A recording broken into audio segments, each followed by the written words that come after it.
estoy allí.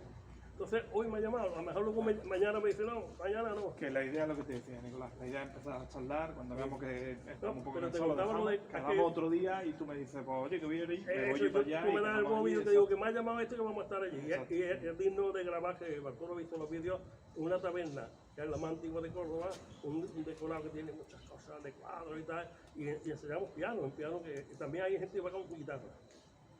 Van gente con guitarra. Ahí van muchos músicos. Ajá. Bueno, ya está. Bueno, pues nada, te explicamos un poquito el contexto, aunque ya lo hemos hecho. Sí.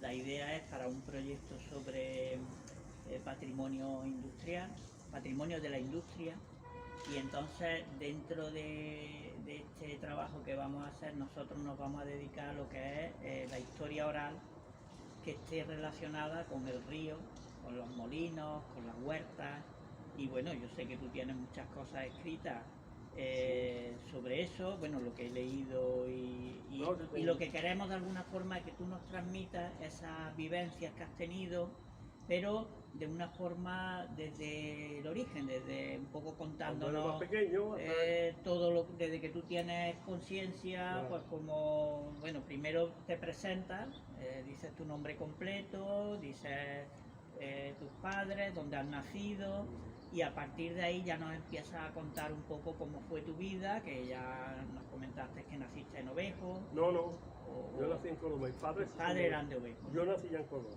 Pues cuando quieras tú empiezas, te presentas, dices tu nombre y el nombre de tus padres, dónde has nacido, y empiezas a contarnos tu vida. ¿Ya está grabando? Sí. Bueno, pues mi nombre es Nicolás Puerto Barrio y tengo 72 años. Nací en Córdoba, un poco accidentalmente, porque se juntaron mis padres en una casa de vecinos después de la guerra. Mi padre había estado en la cárcel, le conmutaron la pena de muerte en el puerto de Santa María. Mi madre la apelaron también y está en el pueblo, porque estuvo en el Socorro Rojo, en el frente de Pozo Blanco. Ella estaba en la retaguardia, ella lo que hacían es lavarle la ropa a los soldados republicanos, cosérsela y tal, y se la llevaban en carro, limpia y tal, y la retiraban de frente también en carro. En el Socorro Rojo ella tenía esa función. Cuando acabó la guerra, mi padre es 10 años mayor que mi madre, eran ya concuñados, o sea, había dos hermanos que estaban ya casados, un hermano de mi madre y una hermana de mi padre, o sea que eran concuñados.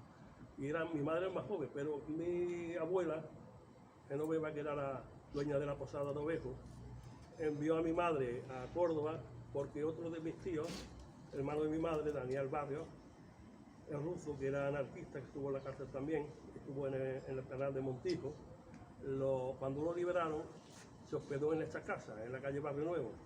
Entonces mi padre también se había hospedado en esa casa porque era de un tío nuestro, un tío que le llamaba Bartolomé, como tú, el del pescuezo doblado, tenía nombre del pescuezo torcido.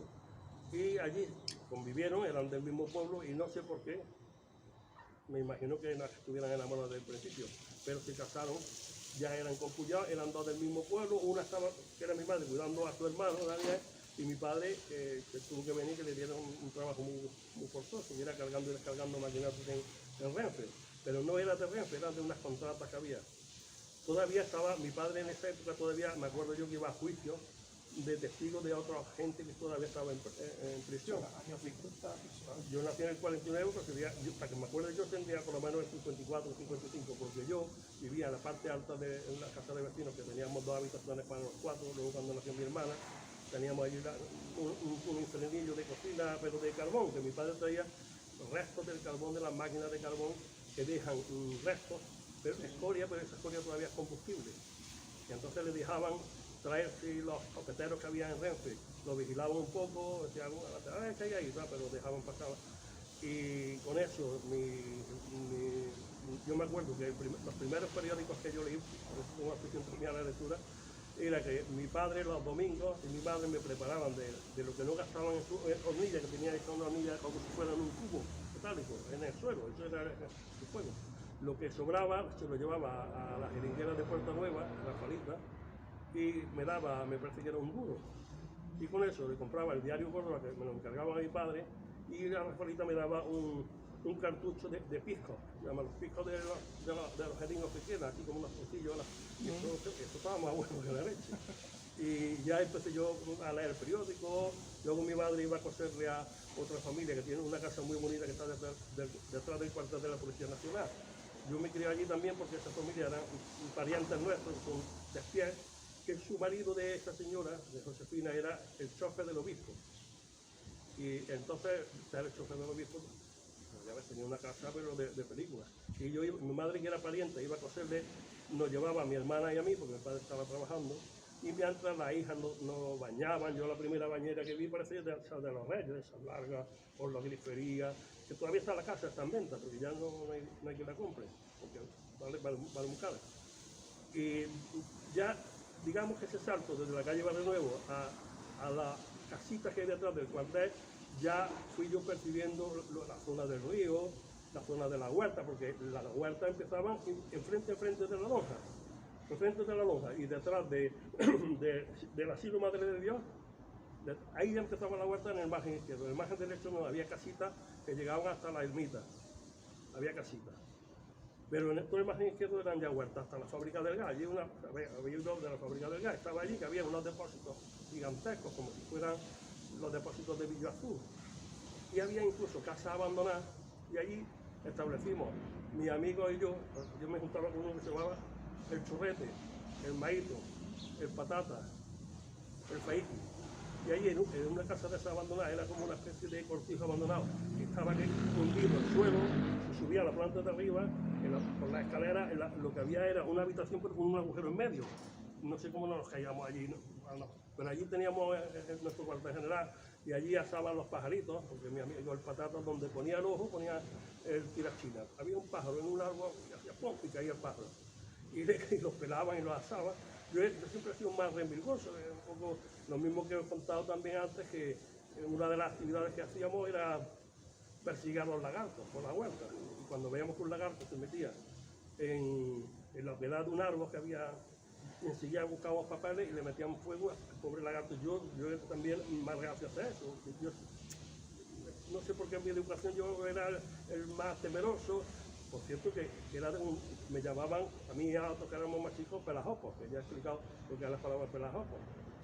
Pelajopos es una palabra del argot cordobés que yo no lo he oído en otro sitio, que es que decir inservible, no que no sirve para otra cosa, porque íbamos enfrente de la ermita de la Fuensanta, en un lateral había un cañaveral, y detrás del cañaveral pasaba el arroyo de Santa Matilde. Ese cañaveral al principio estaba un poco ya de haber quitado cañas más clarito, pero al fondo se ponía muy oscuro, muy denso, ¿no? Y al principio del cañaveral había un manantial que bebíamos agua a borbotones, salía el agua a borbotones. Se ponía así con dos piedras, hinchaban de beber agua. Entonces ellos iban a coger caña y se metían en la parte oscura, pero los que nos daban miedo de entrar, éramos más chiquitos, y nos llamaban pelajopos porque a la caña, la hojarasca que trae y el penacho de arriba, eso le llaman jopo. Por eso se llama jopo. Y pelajopo es el que limpia las cañas y no hace otra cosa, no puede ir a coger cañas porque es un cagón, un cagueta, el que no tiene esa valentía y dice, venga, pelajopo, vosotros quedaros aquí y arreglar las cañas. Entonces, Nicolás, lo de las huertas, o sea, el recuerdo que tú tienes desde la infancia, o sea, si yo te pregunto cómo eran las huertas cuando tú eras niño, ¿qué imagen se te viene a ti a la cabeza? Hombre, la imagen que se me viene es caballos percherones por los caminos que quedan todavía, que viniendo, entonces no había casi tractores, no quiero decir que no había, pero no había mucho, y ni camiones grandes, había unas camionetas más pequeñas que traían melones y tal, y es caballos percherones y gente andando, y el caballo, un hombre con el caballo y gente que se cruzaba, que iba, por ejemplo, yo iba con la vecina, en mi casa que no era mía, que éramos realquilados, pero había un corte y confección que tenían las dueñas. Un corte y confección era un taller de corte y confección, la hija de las dueñas. Entonces, en el taller de corte y confección, cuando llegaba la época de los caracoles, hacían como una excursión, todas las niñas con las maestras, que eran la hija de las dueñas, Luisa y Antonia, y hacíamos un paseo a López García a coger caracoles.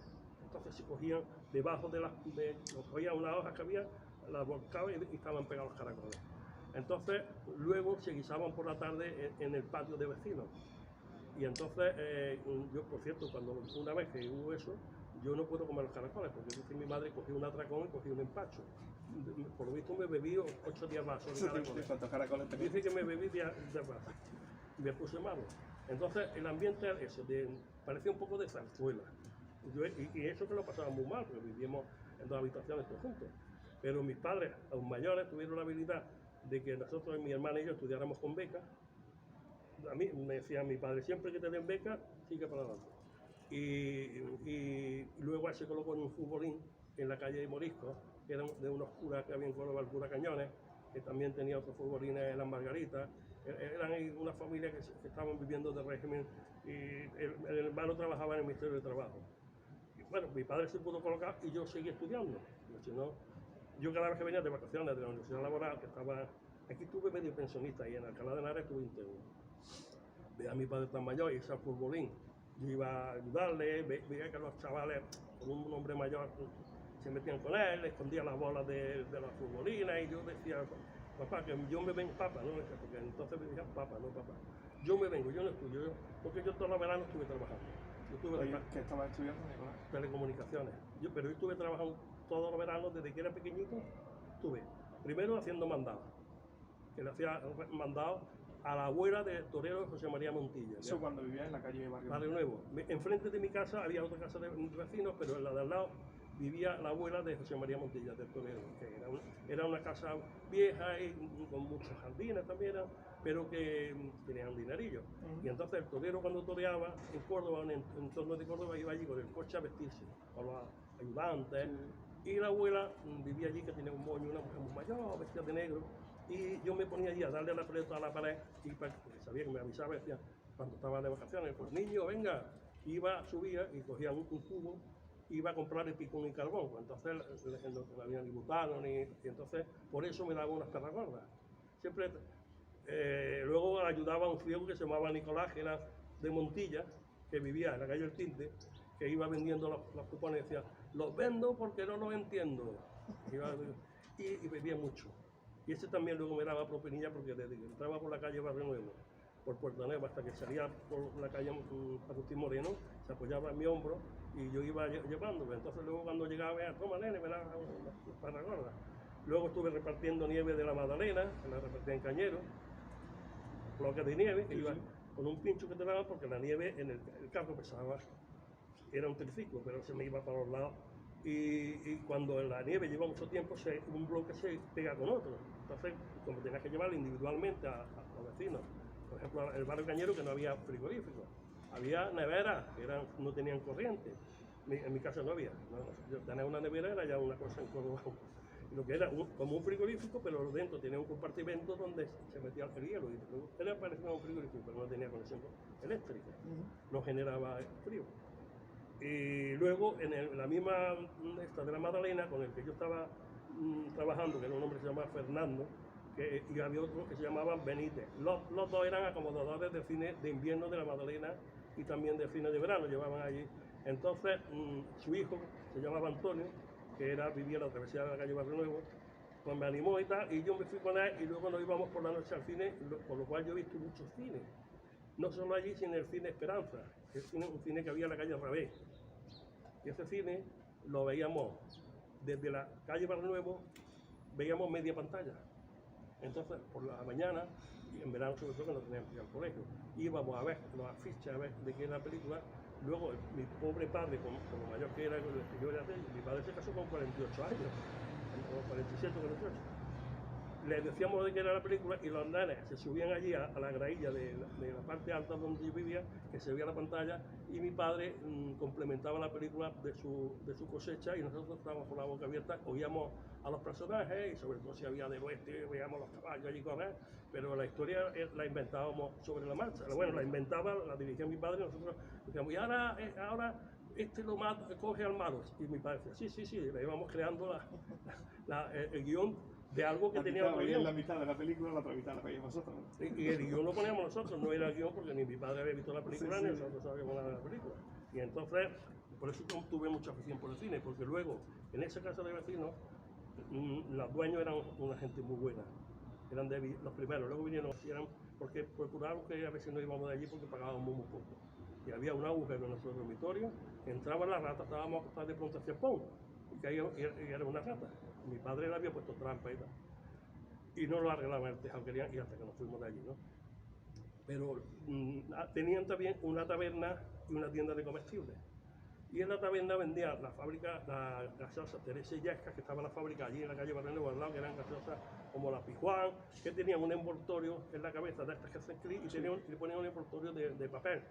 Y por detrás, por 5 o 3 envoltorios, por 5, podían ir a uno de los cines de verano, porque ellos tenían también, Teresa y Yesca tenía la propiedad y el alquiler, lo menos 10 cines en Córdoba, el Cine Goya, el Cine Fonseca, el Cine Delicia, y entonces como allí mucha gente iba a beber vino con gaseosa, o algunos que compraban la gaseosa decían, yo este papel no lo quiero, lo iba juntando, me lo daban a mí, porque yo le hacía yo también mandado. Y esto viene, Nicolás, de lo de los caracoles que me estabas contando. sí, ese entorno que con muchas limitaciones, pero yo creo que era más feliz que los niños que hay, porque juguetes no teníamos. Mi padre me hacía juguetes de la estación, tiras chinas, me lo hacía mi padre allí dando golpes con. Mi padre trabajaba debajo de unos depósitos grandes que había en la estación que ponía 3 depósitos de agua que ponía cor, 2, va, cada uno ponía cor, otro, y se veían desde la. ¿Tú lo has visto eso? Pues debajo de esos depósitos estaba la carga y descarga de las máquinas de carbón, que era un trabajo penoso, que hubiera tormenta, lloviera o hiciera calor, tenían que meterse en la caldera de la máquina que hacía un calor. Y eso en 3 turnos, trabajaban un turno de mañana, un turno de tarde y un turno de noche. Mi padre iba a rotativo. Y ya era mayor, pero bueno, era un hombre fuerte, vivió la guerra española y la guerra de África. La toma de Alucemas, después del desastre anual, ha sido ahora reciente el aniversario, pues, estuvo en la toma de Alucemas. Mi padre estaba en la artillería y llevaba, portando en bestia los cañones que luego los articulaba, iba desarticulado. Y entonces Franco era el jefe donde él era teniente coronel algo, mi padre fue, porque mi padre lo usaron como cartero porque manejaban muy bien los caballos, las bestias, iba de cartero entre tiendas importantes de generales y tal, le llevaba la correspondencia a Franco, que luego el cabrón, eso lo digo yo, se le reveló, porque mi padre era republicano, un general que él había estado a su orden y que había sido, bueno, como iban a la guerra las personas, porque lo habían mandado allí, mi padre no es que quisiera guerra, lo habían mandado allí. Pero fue leal al jefe que era Franco, pero luego el jefe que era Franco se puso contra mi padre y mi tío que eran republicanos. La paradoja que por siempre mis padres no me han creado ni malversión porque habían pasado mucho miedo. Incluso para que no tuviera yo lo que luego sí no hay más remedio que adquirido, una constitución, un concepto republicano y de izquierda, pero no por ello.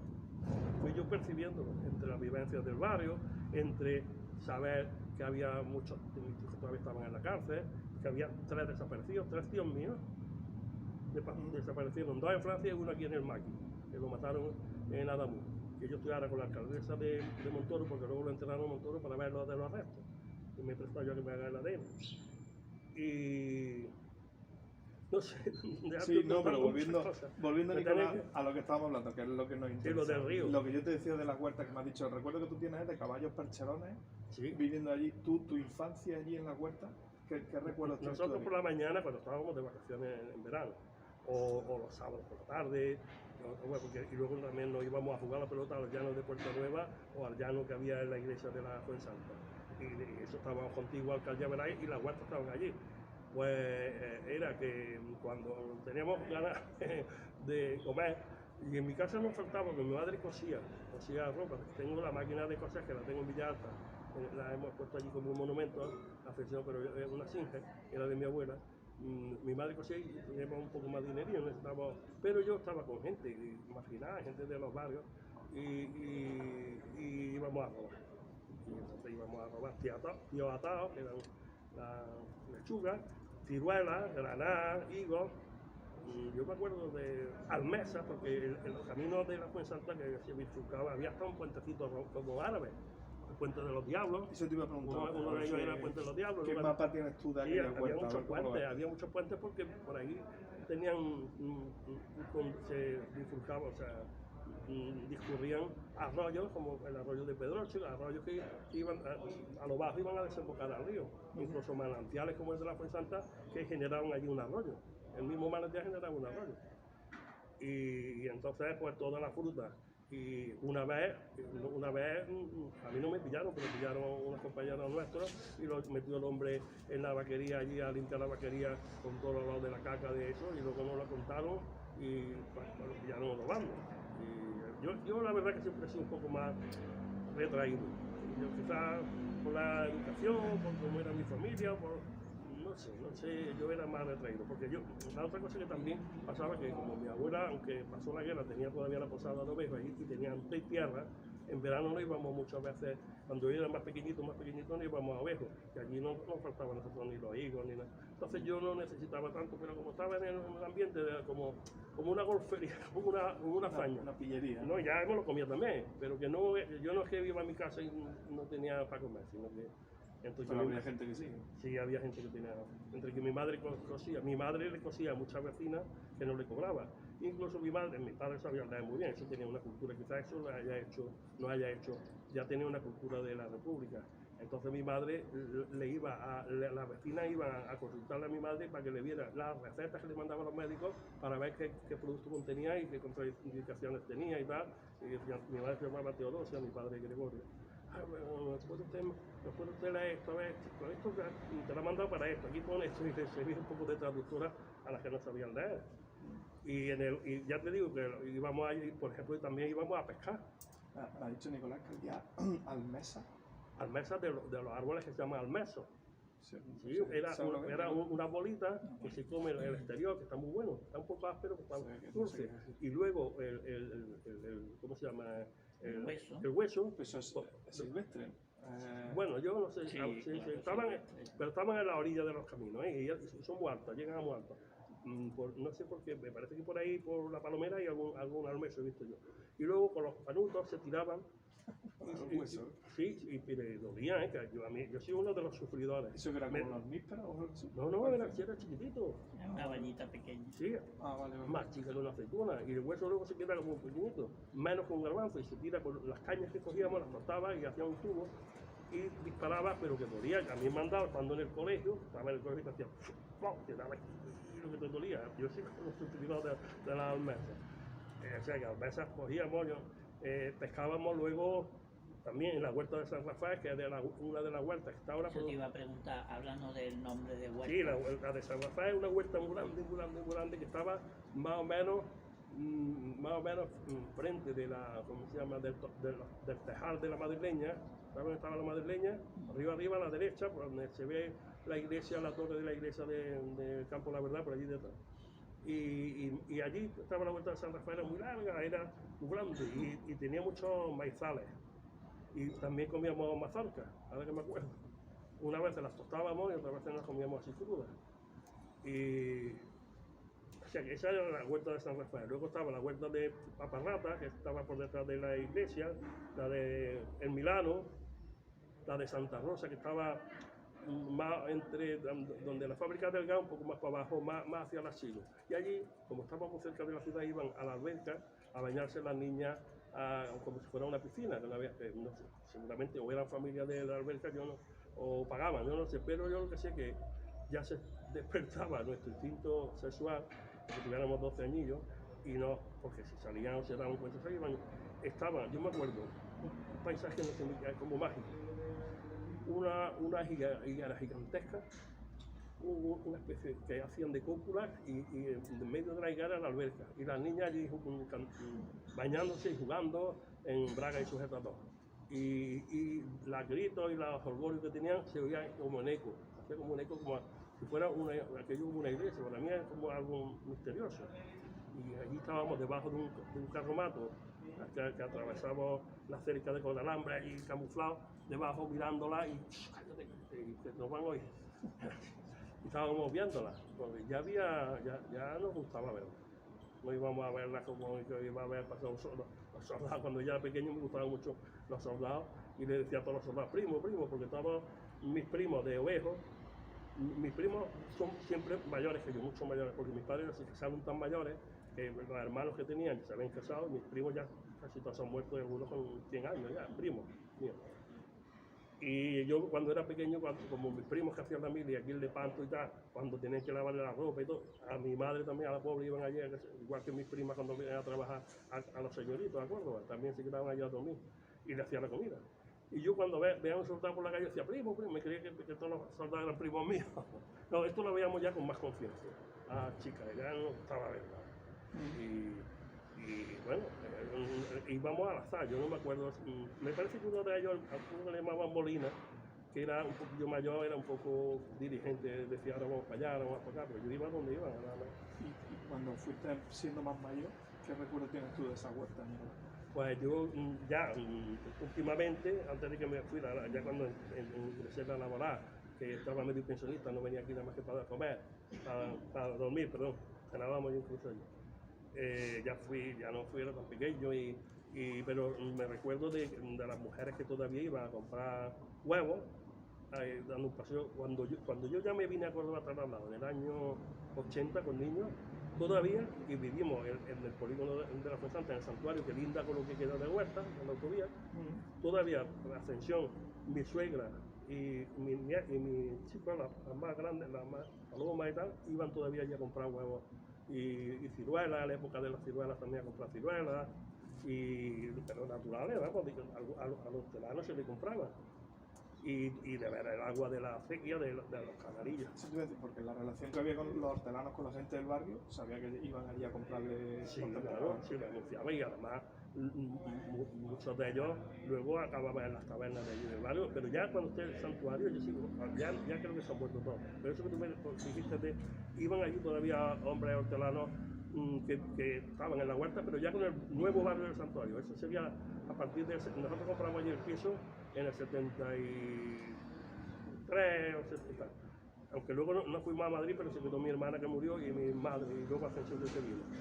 Y yo venía de vez en cuando de Madrid, me estaba preparando para las posiciones para Telegrafo. Todavía se iban allí los hortelanos a los bares de allí, a los bares, llevaban tomates, por ejemplo, se los vendían allí mismo en los mismos bares, ¿sabes? Me acuerdo también que lo de la haba, por ejemplo, había mucha haba en esa huerta, y las habas las llevaban también a los bares y se tomaban con bacalao, pero sin desalar, bueno, lavado, quitado la sal que tiene fuera, pero luego como si estas hebritas de bacalao te las ponían con habas para comértelas con habas con la cerveza, como si fuera un aperitivo. O sea que entonces había mucha relación entre la producción que ellos tenían y ya te digo que ya estaba el barrio antes mucha más, entre lo que se bebía, lo que se comía y tal, y con lo que se producía. ¿Y los molinos de allí, de aquella zona, los conoces? Sí, vamos, el molino de Carbonell sobre todo es donde más iba. Tengo, en los relatos míos que tengo fotografías del molino. Y tengo, por cierto, que lo hablo yo, que era un hombre que era escamado y no era del barrio, o sea, era de la calle Alfaro, pero conocía mucho porque había sido técnico de molino. Y hablo mucho con ella, tengo que preguntar y oía su piso, porque es mi persona. Pero me han dicho las vecinas que ya está ingresado ahora, no sé. Y ese me enseñó muchas palabras del tema de los molinos. Por ejemplo, la regaifa. Yo no sabía lo que era. ¿Tú sabes lo que es la regaifa? Es una palabra se ve que es de origen árabe. Pues la regaifa es lo que rodea, donde está la muela del molino, que hay como una conducción que lo que es recoger el aceite para conducirlo para abajo, para luego llevarlo a la vasija, para luego prensarlo. Cuando el primer aceite, y esa conducción y ese realce que tiene las paredes donde da la muela a la huerta, eso se llama regaifa. O sea que muchas palabras se están perdiendo porque también yo de pequeño ya las sé. Lo mismo que pelajopos o las uvas. ¿Y la fábrica de harina tú la has conocido? No, eso que te mando yo las fotos, ¿no? Eso yo no conocía. Bueno, yo conocí el resto que era una casa de vecinos, que es donde te mandó las fotos de la placa que ponía. El alcalde, no me acuerdo el nombre del alcalde, hay una calle allí, la calle que está detrás de la lonja, detrás de la lonja, perpendicular a la lonja detrás, eso se llama alcalde, no me acuerdo, aquí lo tengo en el móvil, no me acuerdo cómo se llamaba. Se fue y Matilde era su mujer, como murió, le puso la fábrica de Santa Matilde, que hacían fábrica de cerillas. Había otra fábrica allí cerca, la del jabón, que estaba en la plaza donde está, en la Puerta Baeza, donde está el hotel ahora, a mediados de la plaza, allí había una fábrica de jabón. era una casa con dos especies de torreones. Y luego, una vivencia que tengo yo, pero eso ya cuando tenía 13 años, 14. En la torre de la lonja, donde está el reloj, arriba nos metíamos el hijo del encargado de la lonja, que es un hombre del ejército retirado, Luis, que todavía se ha jubilado ahora en la Seguridad Social. Y ya éramos aficionados a las cosas eléctricas, él y yo, y a la electrónica. Con el poco dinerillo que teníamos, comprábamos cables, los soldábamos allí como podíamos, saltábamos los plomos de la casa un montón de veces, tenemos que ir a poner otra vez, pero lo dejábamos sin luz. Y ese vive todavía, Luis, bueno, más joven que yo, un muchacho más joven que yo. Quiero decir, la lonja era lo que empezaba ya en la huerta. Hablaba de la lonja como un puerto de mar. Sí, bueno, sí. A ver, allí, en el entorno ese había cuatro bares, más de la lonja 5. Estaba el 6 de la Puerta Mesa, Miguelito, los Mochuelos, los Candiles y el bar de la lonja. Y allí, cuando empezaba la vida, era a partir de la 1 a las 2 de la mañana. Porque había las subastas del pescado, que venían los camiones que venían de Cádiz y de Málaga, que tenían que pasar por el puente romano, el único camino a Madrid, viniendo del sur de Andalucía, pasar por el puente romano, pasar por la ribera, pasar por delante de la lonja, y coger la carretera de Madrid, por lo que es la avenida de Libia, como hacia Alcolea, que pasaba por Alcolea la carretera. Entonces pasaban por allí y los camiones, los que tenían que depositar de pescado, lo tenían allí más fresco que en Madrid. Y entonces, para luego ayudarle a los compradores que tenían que llevarlo a su carro, a su furgoneta, a lo que tenían los carromatos, había los faeneros, que eran gente, hombres, que estaban como dispuestos para trabajar, ponían un saco así invertido como si fuera una capucha y colgando, sobre todo en la época de frío, y también para protegerse la espalda, parecido. Y entonces esos bares estaban esperando la hora, unos que los que venían a comprar, venían incluso de los pueblos a comprar fruta también, o pescado, pueblos de Peñarroya, de Blanco, pueblos grandes. Y entonces el ambiente allí, bueno, cuando se iban ya, tú entrabas en el bar de la lonja, con Miguelito, los Mochuelos y tal. Ibas por allá a las 9 de la mañana, estaba todo el suelo lleno de papelillos de azucarillos, ya muy sucio, porque había estado por la noche cocinando. Luego en la calle Agustín Moreno, digo vinculado con eso, había 7 bares. Estaba el 6 de la Puerta Baeza, los Candiles, Miguelito, el Morales, que estaba pasado el dibujo, pasado la escuela de arte y oficio, enfrente del bar de la iglesia, de la Casa Novella, enfrente de la iglesia, esquina con las 7 revueltas, y luego el bar de Puerta, la taberna de San Pedro, que hacía esquina también con Agustín Moreno. Había 7 bares en esa calle, y todo eso estaba muy vinculado con el río y con las huertas. Yo te iba a preguntar también sobre las barcas. ¿Tú recuerdas las barcas? Sí, yo recuerdo que las barcas se pagaban. Entonces no había nada más que un puente, que era el puente romano. Entonces la gente que venía de esta zona no tenía que dar la vuelta por el puente, se iba allí a la parte de ¿cómo le llaman? Miraflores, que vivían por allí en el Campo de la Vela, que no vivían para la zona de arriba. Pues le compensaba más pagar al barquero, y se llamaba, le decían el maero, y los pequeños estaban, que lo cuento yo en los relatos ahí, estábamos viendo, bañándonos y viendo a los mayores tirarse desde un desnivel que había, ¿cómo le llama esto en la piscina? Un trampolín, pero era de madera incluso. Y estábamos allí de pequeños, porque estábamos los mayores. Hay fotos en Facebook, fotos he visto de eso. Y se tiraban saltos, se iban para arriba. Y yo he inventado una palabra, seguramente la oía, pero que no la había visto escrita. Y hacían el chum, chum. El chum, el ruido que se percibe cuando cae en agua. Yo le he puesto el chum. He procurado traducirla como podía. Y sí que la oía. Que decía, ya he hecho ya 2 chums. O cosas así. Luego estábamos ahí toda la tarde. Bueno, en verano, toda la mañana lo íbamos a comer, y luego, como no cambiamos siesta, toda la tarde. Y luego íbamos a duchar en nuestra casa, porque nos duchábamos en las chorreras, que venía la agua fría de la sierra, era agua limpia, fría. Hasta que hubo un tiempo ya de las últimas veces, algo pasó, que se filtraron algunas conducciones de cañería de basura, de desagüe, de porquería, y cogimos todo una colitis, una diarrea, todo lo que nos habíamos, porque además de que nos bañábamos, bebíamos. Al principio se bebía el agua, así era como cristalina, y caía una catarata con un tamaño enorme.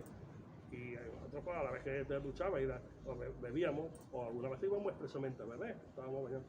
Pero luego se filtró por lo que sea la tarjeta esas que vienen por conductores, que yo digo que serían de origen árabe o romano, desde la sierra, y se mezclarían con aguas fecales, y cogimos todas las diarreas que ya dijimos, ya no podemos beber más, y nos pusimos muy malos. Porque no enteramos, esto está malo, bueno, hasta que le tocaba a uno mismo. Y bueno, esa era... ¿Y la pesca? ¿Pescaban? Nosotros, sí, bueno, la pesca normal la hacían los pescadores de la peña Las Raspas, se llamaba Las Raspas, que estaba en Miguelito, y además otra gente que pescaban a la altura de la curva de Raspa, allí se ponían, con la NASA, que es donde meten los peces, y estaban pescando y pegaban saltos. Pero nosotros nos íbamos a pescar con una guita. Y entonces íbamos por la madrileña, que había los tarajes son lo que hay en la orilla de arriba, esas plantas que subimos. Exactamente. Entonces nos poníamos a la sombra, normalmente nos comíamos un melón o una sandía que habíamos trincado por ahí en algún sitio, que también la robábamos. Y mientras tirábamos la cuerda, había, me parece, uno que le puso como un cascabel, la tirábamos y íbamos a pescar anguilas. Ahí picaban las anguilas mucho. Y cogíamos anguilas y cuando ya, oye, está, venga, vamos, lo tiraban y había una anguila. Y eso es lo que pescábamos nosotros. Y algunas veces peces también, pero... bueno, íbamos, también íbamos a pescar peces, pero a mano. Porque había, en el arroyo de Santa Matilde, antes de desembocar en el río, había un puente que le llamábamos también el puente de Santa Matilde, que iba al Arenal. Entonces iba a lo que ahora es el Arenal. Y a donde nos vayábamos. Y allí había una presilla, una presa que la habían hecho los talanos de allí para regar. Tenía como un motor, una bomba que traía el agua. Esa presa retiene el agua y había como una charca más profunda, pero limpia. Y eso se llama una azuda. Una azuda de origen árabe. Pero como nosotros no pronunciamos la Z, decíamos una asúa. Y luego se quedó en súa. Entonces decíamos, vámonos a la asúa a pescar. Yo casi ahí nunca me atreví mucho, yo soy más carnita. Debajo, donde está la orilla del arroyo, debajo hay una oquedad que le llamamos las sobaqueras. Y ahí metíamos las manos, y cuando tú metías las manos hacía y salían los peces. Y a mí me daba miedo, había peces así de grandes y le daban oletazos. Y ahí pescábamos en vivo. Sobre todo mis amigos más que yo soy un poco más cagueta para eso. Pero vamos, también lo he hecho. Y ahí pescábamos con las manos. Y ellos sabían limpiarlo, mis amigos, asarlo y sabían hacerlo. ¿Y se vendían también en la lonja o no? No, eso que yo sé, no lo sé, porque lo sé que se comían porque eran limpios. El agua entonces de la de Santa Matilde estaba limpia. Y entonces yo no me consta que se vendieran. Vamos, no sé si habría mercancía por tanto. Nosotros sí que cuando llegaba a meter las manos, pues habría las manos en una sobaquera 5 o 6, no sé si había mercado por tanto, pero nosotros siempre llevábamos uno grande. Grande era así de grande, una boga, o no me acuerdo el nombre que tenían los peces en ese tiempo, bueno, como le llamábamos, sobre todo la palabra boga me suena, y algunos más, no sé. Boga sí. ¿Y personajes así de la huerta recuerdas alguno? De la huerta hay uno que le llamaban Manolo el Tonto, que era el tonto de las quemadas, pero no estaba por esta huerta, estaba por las quemadas. Y ese era familia, ese es primo de los dueños de los mochuelos. Pues ha dicho Rafaelín, que está allí, era primo suyo. Y ese tonto entraba por la calle Barrio Nuevo, por la puerta, por los mármoles de García Rueda, y atravesaba la calle por el medio de la calle, corriendo, iba, se mordía, el tema nervioso estaba mal, con una boina, un hombre con las cejas muy cerradas y la boca un poco deformada, iba corriendo como si fuera un vehículo, se mordía la mano y decía, ya queda poco, ya queda poco. No sé si decía que ya quedaba poco, que se acabara el mundo, o que quedaba poco para llegar a casa de sus primos, porque venía de las camadas corriendo por la calle. Y decía, ya queda poco, ya queda poco. Y o sea, personajes de la zona del Maero, de las barcas, bueno, los milanos también, que se conocían también, que llevaban bestias, que eran gente que llevaba un burro, y los milanos. No me acuerdo yo ahora, me suena que hay algo más de más personajes, pero no me acuerdo ahora exactamente. Otro día te lo mando por el WhatsApp. Y no sé, yo puedo decirlo más. De ahí hasta que yo me hice muy mayor hay mucha historia. Y a día de hoy, bueno, ahora que eres más mayor, ¿qué recuerdo tienes tú? ¿Qué te parece a ti aquí? Me hizo precioso porque vivíamos, si yo he leído después la aventura de Tom Sawyer y son casi idénticas. ¿Cuántos son los negros? falta el negro que iba en la barca, porque incluso hacíamos también, ¿cómo se llama? Eso que se trenza los troncos y se hace. Una balsa, ¿no? Balsa, pequeñas balsas, y cruzábamos a aquel lado del río. Muchas veces, y nadando también cruzaba yo por la madrileña. Por ejemplo, cuando íbamos a cruzar, nadando, varios, hemos visto como ratas que había allí, como unos terraplanes, ratas se asustan y se meten en el agua para donde estábamos nosotros, y serpientes, he visto yo. Bueno, también hemos ido allí a la... Habéis visto esto, le llamábamos nosotros, ese es el corte que hay del río Nacarlao, las canteras le llamamos, que no son canteras, pero son cortes que hay por la erosión que ha hecho el agua en la montaña, que hay un corte grande. Allí íbamos con una especie de ruedas de camión que alguien había agenciado y que le hacía por debajo una red de cuerdas, trenzada, y íbamos a robar melones y sandías. Porque había allí una finca que no sé si era la finca de la reina, no sé si el nombre, la reina, a robar, pero no, había como una playita en aquel lado, antes de empezar la vertical, que luego había caminos para subir, había como una playita de arena y allí nos dejaban también a los pelajopos, que eran otros que yo, a quedarnos con la balsa para que no se la llevara el agua, y ellos venían con los melones. Íbamos como en la película esta de hazañas bélicas que había de americanos y los ingleses que cruzaban el puente del enemigo sin chapotear en el agua que no se oyera, porque claro, allí con el eco se podía vivir en la finca de aquel lado, porque se oye hay un silencio y hace mucho eco cuando habla, iba y hacía eco, y íbamos íbamos, traíamos 2 o 3 melones y luego nos los comíamos. Eso sí lo hemos hecho ahí. Y yo estoy intentando recordar personajes, pero ahora mismo no me acuerdo. El tipo yo me parece que en mi relato, por lo menos un día me dio por contar lo que yo lo había hecho adrede. 7 o 10 alimentos, no sé cuántos tipos de animales, alacranes también, la cantija, perros, gatos, y animales de allí, las vacas que estábamos allí, y muchos nombres que incluso contándolo espontáneamente me han surgido y luego sistemáticamente he dicho, oye, ¿qué he hecho yo aquí? Voy a contar los nombres de animales que han citado, tipos de plantas. Lo que hacemos es que quedamos otro día con los relatos delante y vamos viendo... Bueno, están agotados.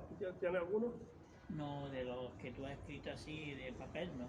Pues, bueno, es que en el que publicó el periódico el 8 de septiembre del año pasado. Eso Sí, no, eso me lo han mandado. Esos 3 sí, esos 3 están en un relato mío en conjunto. De un libro, Bueno, tú tienes un librito que es de las pensantes que me lo regalaste a mí. pero En fotocopia, Historia de las pensantes. Pues ese luego ya yo eso lo he ido desarrollando durante, yo qué sé, desde que yo empecé con esos cuentos, los tengo, desde tú, que se lo edité con ¿cómo se llama? Juan, que es cura. Juan, que es de Fernando Núñez, que está de cura ahí en Torreón. Sí. Ese tenía una imprenta allí detrás de la compañía. Claro, en la compañía de la iglesia. Entonces Juan Perea. Juan Perea. Hace poco lo vi con Antonio de la Rosa, en una fiesta que hubo de los vecinos ahí en el polígono, aquí en Santo Sur.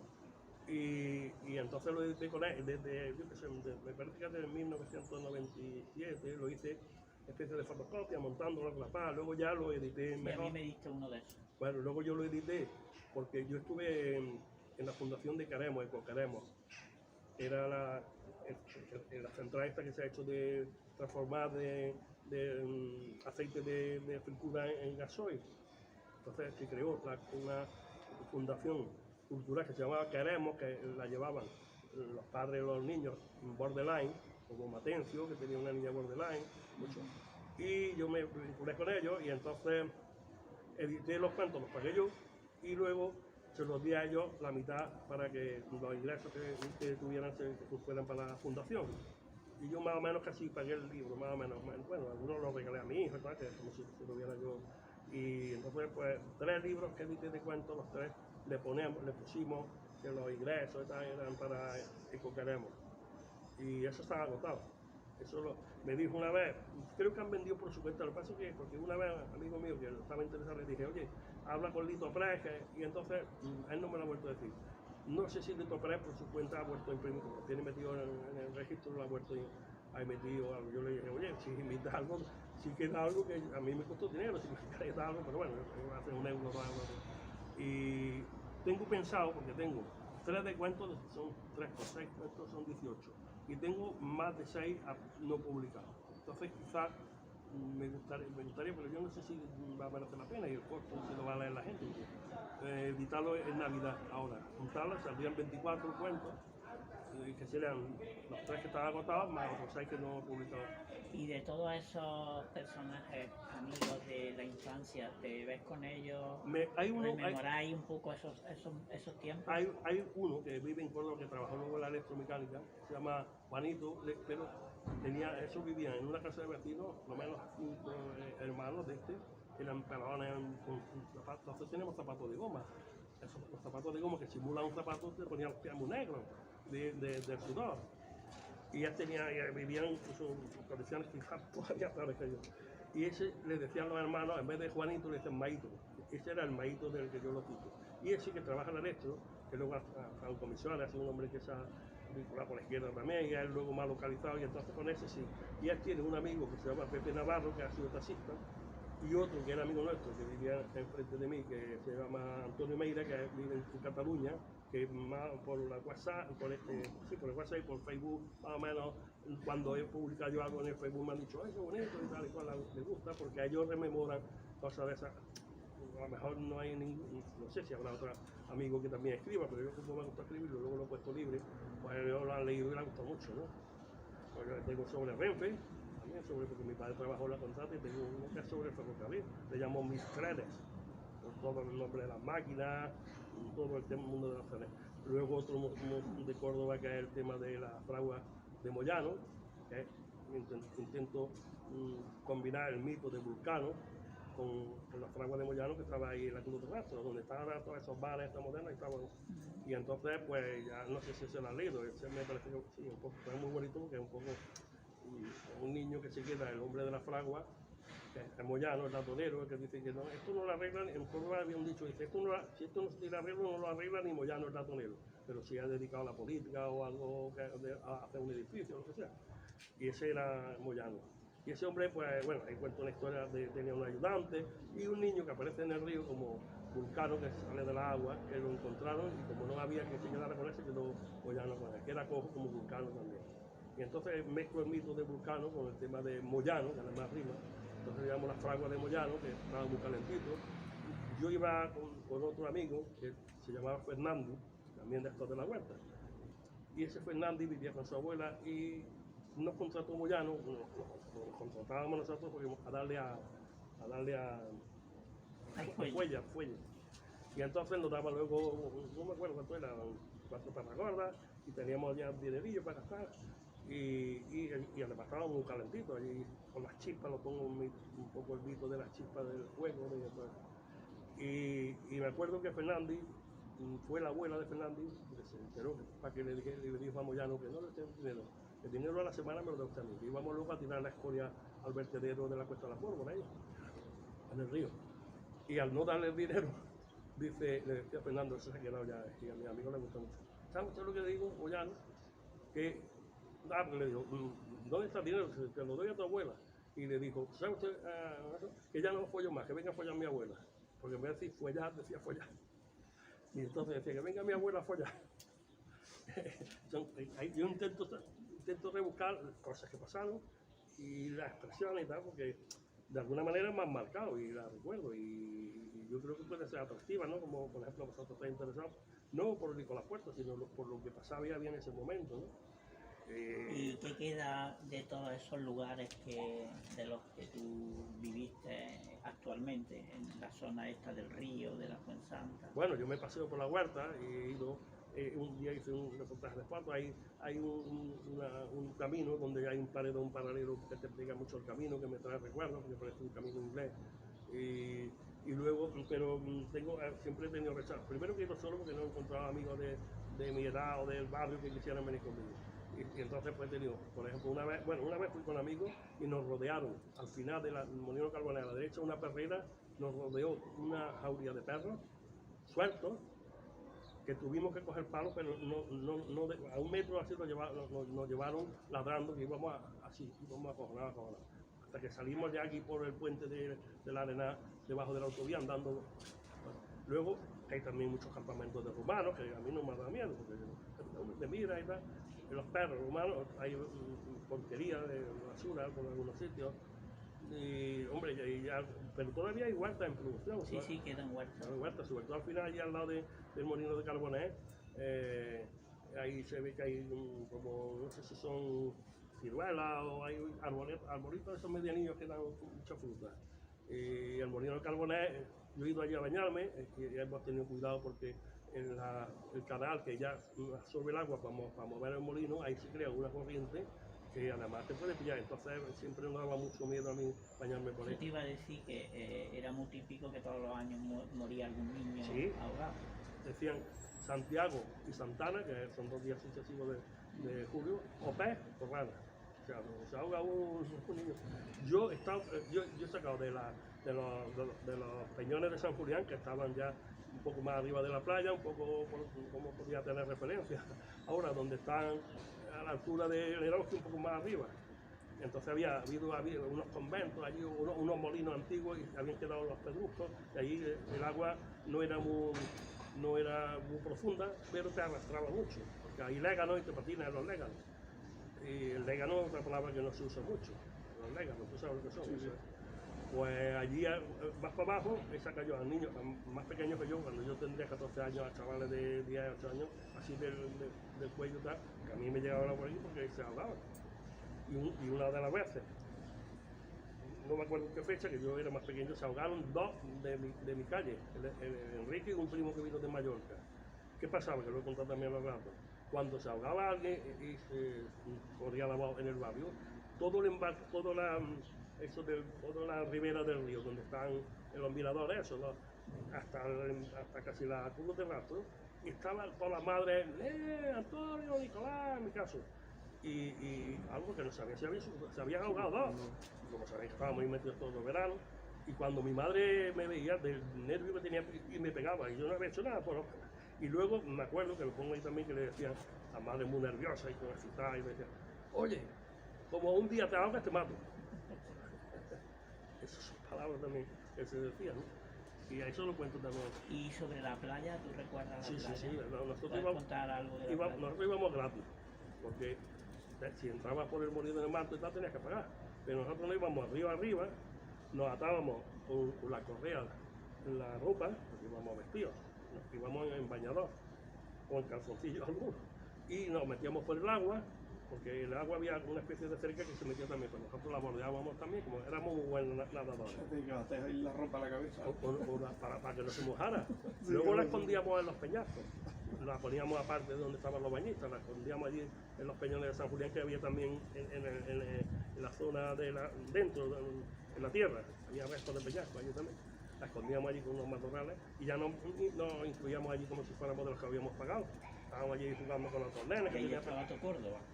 Bueno, mucha gente había, sí, mucha gente. Y cruzábamos, hacíamos campeonatos de cruzar río, yo cruzaba río. Y he probado, ahora no, ahora se ve que hay la tierra se ha depositado allí.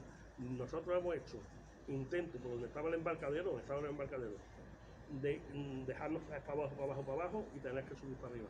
No da fondo, ves los peces, ves la guaya verde y ya te da miedo. Dice, me tiro para arriba que a lo mejor no sé esto cuando acaba. Y ahora yo creo que ahí se ha depositado mucha tierra que trae y no. Pero en ese tiempo estaba eso profundo. Y ahí ya cuento también los relatos, ahí cruzaban por la tarde los albañiles que venían de aquí de Córdoba a trabajar, que llevaban las fiambreras, las hacía allá y sonaban los tenedores y bla. Y las muchachas de servicio también. ¿Has vivido también el tema de los areneros que había en el río? Siempre estaban con una barca sacando arena. Sí, y río arriba también, de ahí por el arenal. Y de hecho, no la sacaban solo de la barca, hay areneros de barca, pero areneros que van con bestias. En la zona del arenal, que yo siempre he pensado, cuando nuestro amigo Andrés Ocaña hizo lo del avión, digo, qué pena no haber mantenido un lago que había, que se hizo de tanto socavar, llegar a la capa freática del río y filtrarse el agua del río, y se hizo allí una especie de estanque gigantesco con juncos, ya salió vegetación, que era precioso. Eso sí podría haber mantenido como recuerdo, como en la feria o no sé en qué sitio caería. Dejarlo allí, pero no el avión, que el avión en esa zona no era, no tiene nada que ver con los aviones, tenía más que ver con el agua, las huertas y las cañas y todo eso, pero no con los aviones. Y yo no me gustó cuando hicieron eso, la operación de Ocaña, pero sin embargo uno pensé, han tapado el lago, que era un lago bastante grande, bastante grande. y tenía juncos de esos que nosotros hacíamos que eran como puros, juncos, ¿sabes? Los juncos que salen luego de color marrón, y Enea, todo mucho lenguaje que yo ahora no se usa así, lo he intentado utilizar, pero no forzado, me ha salido porque cuando te pones a escribir algo sobre a tu niñez, parece que te viene a la memoria muchas cosas que no tienes conscientemente. Entonces la Enea pues la he usado mucho también. ¿Y tu hermano? No tenía más que una hermana que murió. Mi hermana era muy modosita y muy buena, y ella estaba en el colegio de la Donatriz, se la tuvieron, de doña Rosario de Torres, que estaba en la calle Don Rodrigo, y luego fue funcionaria, sacó las oposiciones, hizo bachiller laboral en la Divina Pastora con beca también, que le dieron beca, y luego, porque la mandó la directora de doña Rosario de Torres, le dijo, esta niña es capaz de... Y luego hizo la posibilidad, ganó la posibilidad para la administración del Estado y para Correo. Y tuvo un tiempo en Correo y luego se pasó era la que redactaba el boletín oficial de la provincia, allí en el gobierno civil. Y ella me contaba a mí, todavía las elecciones que había de estas del centro sindical en 70-71, que los resultados que mandaban de los pueblos de las elecciones los ponía el gobernador. Y ella, entonces la mandaban por tele. Había tele, ya funcionaban los teles. Y decía, Peñarroya, tanto el tercio sindical, el tercio familiar, tanto. Y decía, no, eso no es allí. El tercio sindical más, no sé qué. Y ponía los datos, lo que venía no era lo que ponía luego en el resultado global, sino lo que le iba diciendo a mi hermana y a otras muchachas que trabajaban allí. Decía, no, eso está equivocado. Tele no va bien. Sí, y luego, una experiencia muy grande que tengo yo en el dibujo, en la Escuela de Arte y Oficios. Íbamos allá a pintar con carboncillo también. Y yo me acuerdo que en esa época era la canción que se llamaba Esperanza. Entonces estábamos con el carboncillo, que comprábamos el carboncillo y el papel. Era un papel que le llamaban papel de barba, no sé si lo habéis visto, ese papel que se pone así, se ve transparente y se ve una figura. Lo comprábamos en la que todavía está, lo lleva una nieta, Casa Sarita, que está en la esquina, casi de la esquina, entre la calle Barrio Nuevo y la calle Rabé, en Los Mochuelos, ahí está todavía la nieta. Y cuando estaban cantando Esperanza, decían, todos saben bailar, cha-cha-cha, decíamos así como pintar, toda la vez. Todos saben bailar, cha-cha-cha, y todos vamos todos pintando, y estábamos pintando perfiles de romanos, columnas, cosas que nos ponían allí con carboncillo. Y luego íbamos a la iglesia también, con los curas, ya que mis padres no eran de la iglesia. ¿Y a pelar la pava no se iban al río? Yo me iba a pelar la pava ya cuando fui a Ascensión al río. Y yo no sé cómo nos atrevimos, porque la verdad que estuvimos esta tarde y hicimos una candela, pero yo me entré allí a la altura de la Madreña, a la altura donde está el puente, ¿cómo le llama? El puente de la Arenal, más o menos a la altura de ahí.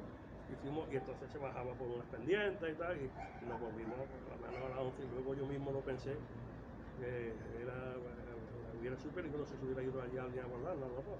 Pero hicimos una candela y a lo mejor los que pasaban por ahí, porque allí había vagabundos. Tengo un relato de un personaje que influyó mucho en mi vida, que se llama El Rubio, que vivió en el Arenal, en un chozo. Y el Rubio era un hombre que era bebedor, y cantaba, iba pidiendo por ahí, llevaba un saco, y los nenes le decían, el cebo de la lata, chirín, chin, chin, yo pongo la canción también, el cebo de la lata. Y yo ya, él se volvía ya muy borracho, porque venía de la Venecia así con el saco como para darle a los nenes para que se fuera. Y yo me ponía muy enfadado porque era muy amigo mío, porque a él me buscaba por ahí juguetes viejos que recogían los mudelares, como le llamaban. Un mudelar, como un muelar le llamaban, una cosa de burro que allí estaba el resto de porquería. Y me buscaba una pistola, un juguete, y lo limpiaba, me lo regalaba. Entonces era amigo mío. Mi madre, cuando hacía cocido, como era la casa de vecinos de abajo, la taberna, le decía, anda, llévale esto al Rubio. Y el Rubio estaba cantando unas canciones que nunca se lo quita a nadie, le llamaban unas playeras. Era un hombre muy bonito, los ojos azules, la barba blanca, pues así, no como yo tengo, pero más tocaba, menos barba. Y vivía en un chozo de lata y eso se había hecho por ahí. Y era mi amigo. Y entonces yo también lo acompañaba hasta que salía por la calle Barrio Nuevo, el Rubio. Y había otro amigo, otro que estaba, también le he puesto el nombre, el Rample. El Rample decía, buena, muy buena, muy buena, como diciendo buena, pero buena, iba también borracho. Y bueno, había muchos personajes, y también los vendedores que iban por las calles que vendían torta y magdalena y torta, y otros que vendían los helados secos. que le llaman el Y coqui. el chiviricoqui. El coqui, el chiviricoqui, el rico helado de La Habana. Bien que digo.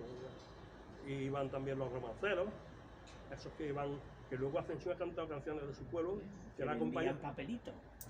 No, y tenían una especie de tablero, se le desarticulaba y se formaba, y con un trípode lo ponía, iba señalando, iba cantando. Aquí la señora, porque siempre eran temas de relaciones sexuales, que si la mujer se había ido y vino unos amigos, ¿sabes? Sí, eso siguen existiendo. Y Ascensión ha cantado esas canciones, eso.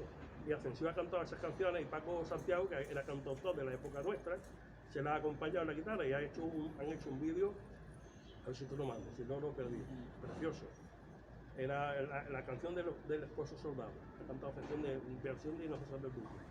Porque Paco Santiago se lo dijo, estaba haciendo un intento de recopilación de canciones antiguas, como él toca la guitarra, él era profesor también, ha sido profesor de literatura, ya está jugando. Y cantautor. Y entonces lo dijo en el centro cultural que tenemos en Sánchez Quijote. Yo estoy en 3 sitios ya aquí, en el Quijote y Sancho y en el Juan 23. Era socio yo desde que tenía 16 o 18 años. Y se lo animó y la ha hecho, ha salido precioso. Por eso se la mando. Y bueno, yo no sé ya más que contar, tendría más, pero tendría que pensar. Bueno, ya podemos quedar otro ¿Qué día. hora es? ¿Qué hora tienes? 12:30. Ah, bueno, me viene bien, que tengo que ir. Sí, Ya vamos a quedar otro día. y Bueno, ya- yo Sí, no con lo sé, que tenemos tenemos ya- bastante cosecha ya. Si no quedamos otra vez, ya vamos a tiro hecho. Si No, te preguntamos algo concreto lo o que algo, pasa si ya hay algo. que yo puedo, Hombre, nos interesa mucho lo de la huerta, yo he contado el casi todo. tema de hacer como una foto de lo Claro. que eran las huertas, porque nosotros también queremos hacer un recorrido por la zona. Yo tengo algunas con una acequia. Y Pues huerta. ver un poco lo que Yo, queda, si las cómo tengo está, guardadas, te las los mando. molinos, Sí, y, sí. y reconstruir un poco el espacio, ¿no? sí, Y ya. si tú nos puedes ubicar, incluso, Yo si sí, yo voy con traemos vosotros. una foto o vienes Sí, yo y voy. nos ubicas, pues mira, aquí estaba esto, Sí, aquí sí, estaba sí. lo otro. Luego le puedo preguntar a los hortelanos que queden allí, que veamos que hay sembrado, preguntarle qué es lo que se sigue sembrando allí.